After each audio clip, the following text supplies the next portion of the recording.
비영리 기관에서 가장 중요하게 가장 조심해야 할 것이 무엇일까요?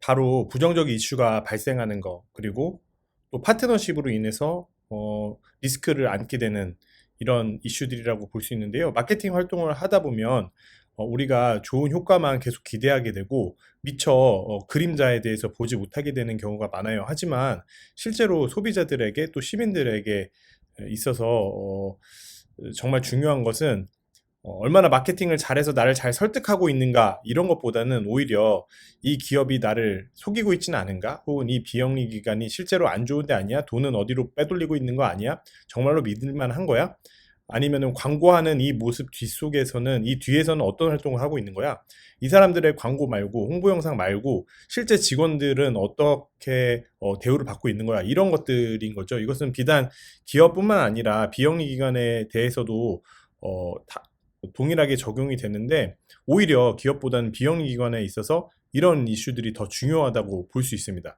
자, 그럼 그런 사례들이 어떤 게 있을까요? 우리가 잘 알고 있는 안젤리나 졸리, 정말 그 개념 있는 셀러브리티의 대표 명사죠.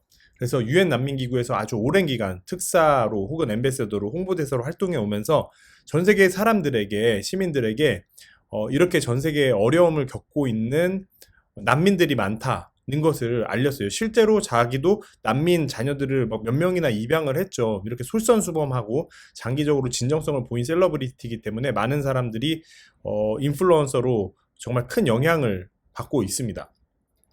자, 그런데 이 안젤리나 졸리가 최근에 이슈가 있었어요. 자, 어떤 이슈였는지 좀 살펴볼게요. 우선 그 유엔 난민기구라는 기구에서는 난민을 인도적 지원을 하는 기구인데, 이 난민이라는 게 여러분들이 옛날 이슈다 혹은 지금 있겠어 이렇게 생각하겠지만 실제로는 점점 늘어나고 있습니다.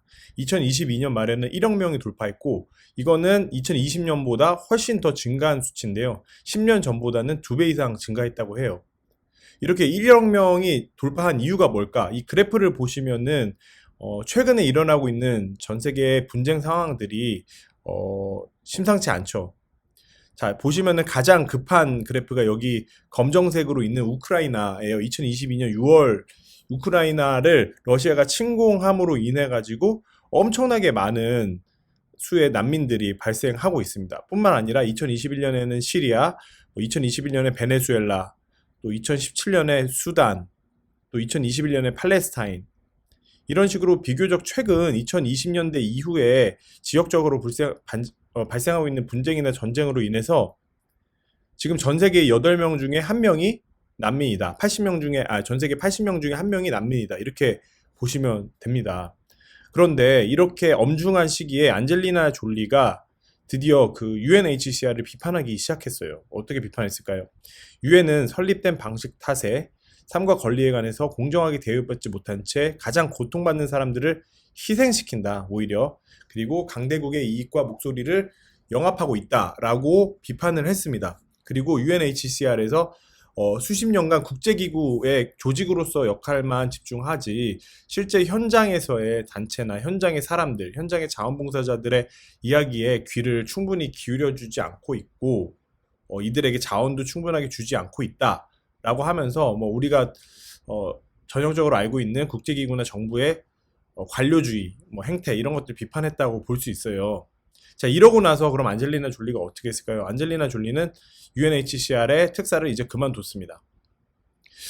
예전에 안젤리나 졸리로 인해서 많은 난민 이슈가 알려졌고 사람들이 영향을 받아서 UNHCR에 대한 많은 지원도 했을 텐데, 지지도 보였을 텐데, 그 이후에 어떻게 됐을까요? 아마도 많은 사람들이 좀 떠났겠죠. 그런데 이슈는 이렇게 안젤리나 졸리가 UNHCR에서 오랜 기간 일했지만, 협력해 왔지만, 그 내부에서 자신이 느낀 부정적 이슈를 여과 없이 폭로했다는 데 있는데요. 물론 부드러운 뉘앙스로 어조로 했고, 그것을 비판이라고 하기에는 그렇게 아주 결정적인 어떤 내용을 폭로했다는 성격은 아니었거든요. 하지만 이런 형태들이 현재, 예전에는 우리가 어떤 조직 내에서 마케팅을 할 때, 홍보를 할 때 그 조직 내부 사정을 잘 알지는 못했잖아요. 하지만 요즘에는 소셜미디어나 또는 사회적 분위기로 인해 가지고 내부 폭로, 공익 폭로, 또 이 외에도 그냥 그 조직이 실제로 어떤 조직이고 현장에서 어떤 일이 일어나는지에 대해서 알 수 있는 채널이 정말 많아졌습니다.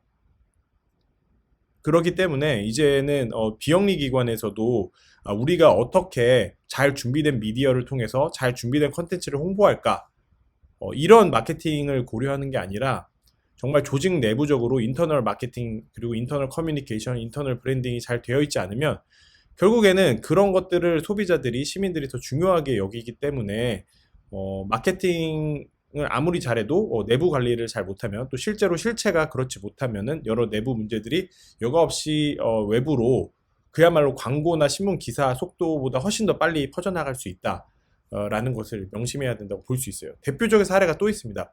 한국 유니세프 위원회인데요. 여기는 뭐 거의 충격적인 사건이에요. 한국 유니세프 위원회는 우리나라에서 엄청 큰 후원을 받고 있는 기관입니다. 월드비전 다음으로 회원도 40만 명, 후원금이 1,500억 원에 이르는 단체인데, 우리나라에 있는 사실 한국 유니세프 위원회는 유니세프 본부의 직속 기관이 아니라 그냥 계약 기관에 있는 별도의 법인이에요. 그럼에도 불구하고 이제 유니세프와의 어떤 관계를 인정받기 때문에 사람들이 유니세프에 대한 공신력을 그대로 투영해가지고 이 기관을 많이 후원하는 거죠. 아동을 돕기 위해선 유니세프를 후원하겠다. 뭔가 유엔이 붙어 있으니까. 그런데 어떤 일이 일어났을까요? 바로 방금 전에 사진에서 보셨던 그 서대원 전 사무총장님은 이제 외교관이었어요. 과거에 그 국정원에서도 일하셨는데, 이분이 사내 성희롱 하셨고요. 그리고 뭐 해외 출장 다닐 때 뭐 비즈니스석을 사용한다든지, 혹은 내부 공익 폭로를 한 직원을 해고한다든지, 네, 뭐 부당하게 채용한다든지, 이런 각종 비리 세트를 그야말로 차례차례 이렇게 오랜 기간 동안 해오셨어요. 그러다 보니까 이 사람들이, 이제 언론이 이 유니세프를 좀 더 자세하게 살펴보기 위해서 이제 조사를 시작했습니다. 그리고 자기들도 이제 우리가 문제 없다라는 것을 밝히기 위해서 조사를, 내부적으로 감사를 진행하겠다라고 했어요. 그런데 그 내역을 또 뜯어보니까 조사위원회 진행비 면목으로 거의 엄청난 금액을 사용하신 거예요. 여기 보면 7천억 원이니까 거의 엄청난 금액을 사용하셨는데, 근데 이 과정에서 시민들이 낸 후원금이잖아요. 이 7천만 원이라는 게.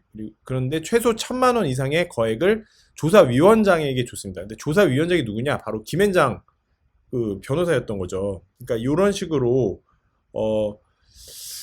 유니세프가 그 서대원 사무총장이 잘못해온 행적도 충격적인데, 그걸 조사하기 위해서 내부적으로 감사를 하겠다, 조사를 하겠다라고 하는 그 과정에서조차 너무나 이 돈을 쓰는 행태, 그리고 사회적인 어떤 사회적인 감성이라고 해야 될까, 사회적 인식에서 너무나 동떨어진 일처리, 이 엄청난 금액을 변호사들에게 막 지불하면서 조사를 하는 이런 행위들이 도저히 이해가 되지 않는 거죠. 아주 지탄을 많이 받았습니다. 그리고 아주 큰 후원자들도 떠나게 됐고요. 그러다 보니 이제는 새로운 사무총장님이 오셨습니다. 이분은 이제 같은 외교관 출신인데 과거의 잘못에 대해서 완전히 인정했어요. 인정하고 어느 기관보다 우리가 도덕성을 가져야 되기 때문에 정말 사과합니다 하고 진정성 어린 사과를 하셨습니다.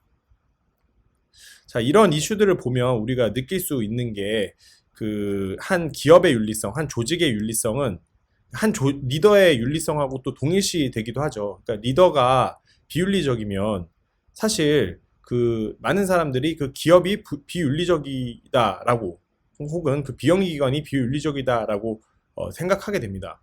더 나아가서 직원의 경우도 마찬가지죠. 우리가 어떤 기업의 직원이 어떤 비윤리적인 행동을 했다라고 했을 때 그 조직과는 엄밀히 보면 별개일 수 있음에도 불구하고 그렇지 않다는 거죠. 그래서 비영리 기관에서 마케팅할 때 우리가 광고를 잘 만들고 홍보 자료를 잘 만들고 이런 것이 중요한 게 아니라, 그보다 오히려 리더의 윤리성, 도덕성을 잘 관리하는 거, 실제로 또 좋은 사람이어야 할 거고요. 그리고 직원들에게 그런 어떤 기관의 내부 가치들이 잘 내재화돼서 일의 현장에서 실제로 그런 윤리적 가치관에 따라서 행동하고 있는지, 혹은 업무들이 이루어지는지, 이런 것들이 더 중요할 수 있다라는 지점이에요.